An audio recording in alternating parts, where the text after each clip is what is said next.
Je me présente, Salvatore Lucani, mais vous me connaissez sûrement sous le nom de Lucky Luciano. Ça vous dit quelque chose? J'étais considéré dans les années 30 à 50 comme le chef suprême de la mafia américaine. Ouais, rien que ça.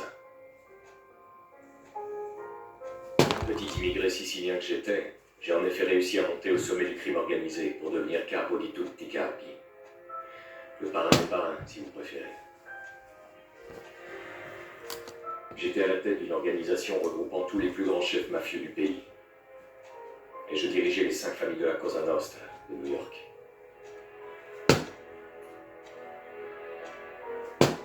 Certains m'ont alors décrit comme l'un des hommes les plus puissants d'Amérique. Et aussi comme l'un des plus grands criminels que le monde ait jamais connu. Comment j'y suis parvenu? Ah, ça c'est une longue histoire. Mais pour vous résumer ça en quelques mots, je dirais le trafic d'alcool pendant la prohibition, les jeux d'argent, l'usure, les relations politiques et certains règlements de compte qui m'ont aidé à arriver au sommet. Si vous souhaitez en apprendre plus sur mon histoire, je vous invite donc à écouter attentivement ce qui va suivre, parce qu'il y a beaucoup à dire.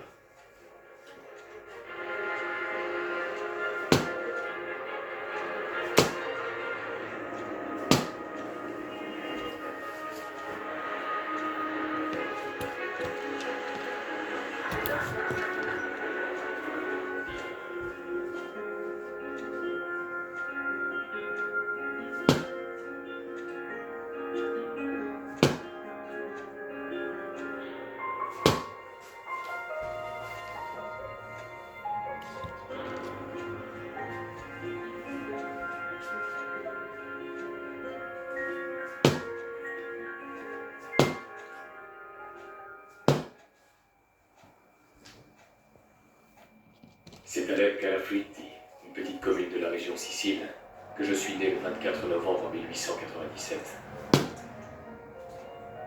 Prénommé Salvatore, j'étais le 3e enfant de la famille Lucani. Dans la fratrie, nous étions 5. Il y avait mon grand frère Giuseppe, Francesca, ma grande sœur, Salvatore, moi-même donc, et puis les 2 petits derniers, Bartolo et Concetta. Des 5, j'étais le préféré de ma mère, Rosalie Caporelli Lucani, Caporelli étant son nom de jeune fille. Elle était mariée à Antonio Lucani, mon père.